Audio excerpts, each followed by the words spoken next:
In this video, we will use a ready-made stamp and turn that into a gouache painting simply by tracing the outline and adding colors. We'll use my effortless gouache brushes and a canvas with built-in textures. You can download the sketch, color palette, and reference image from the description as usual.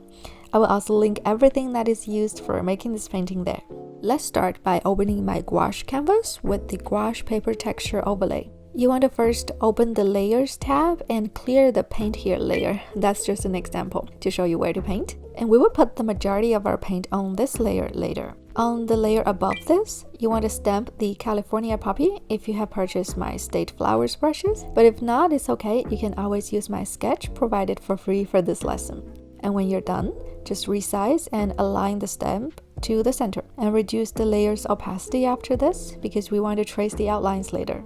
Go to the Paint Here layer and use this smooth gouache brush and choose a light pink color to quickly outline and blocking the color for the flower. Please resist the urge to cover the same spot more than once because this will cover the coarse gouache texture that I tried so hard to create.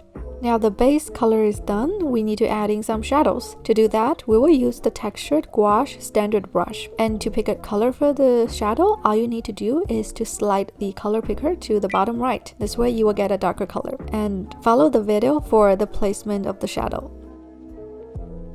To make it look better, we want to reinforce the shadows. So just use the textured gouache thin brush to add in even darker details, mostly along the lower lines. Again, follow this video for the placement of the darkest shadow. And you want to add some almost white pink to the top of the petals as highlights. Okay, next, in a new layer, use a dark blue color to add the stamens in the center of the flower.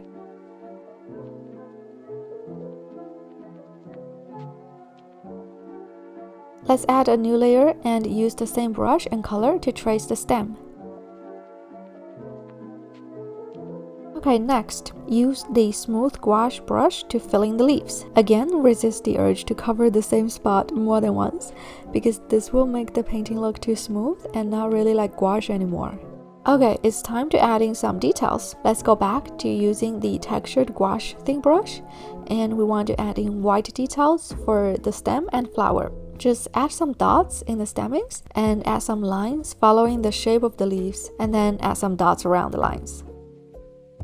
We're almost done. We just need to use the blender tool, the smudge sign, and the wet blender brush to gently blend in some of the edges of the flower. Be very gentle because we don't want to overblend. It will look better if we add some little red dots on the center of the petals, just like this. You can stop here if you want, but I always want to introduce some color variation real quick without adding new brush strokes. And to do that, we'll just use the selection tool to select random parts of the flower and add about 10% of feathering. The feathering makes sure the change in color will not appear abrupt, so you don't have to worry about blending it anymore. Think of it as a built-in blender. And under the Adjustment tab, let's play around with the hue, saturation, and brightness.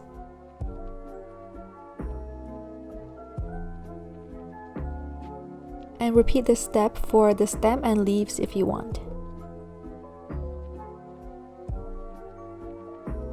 Alright, there you have it, a gouache painting made of poppy from a stamp. If you like this tutorial, consider subscribing and liking this video because we have a lot more tutorials on this channel. Feel free to explore them. Until next time, happy creating!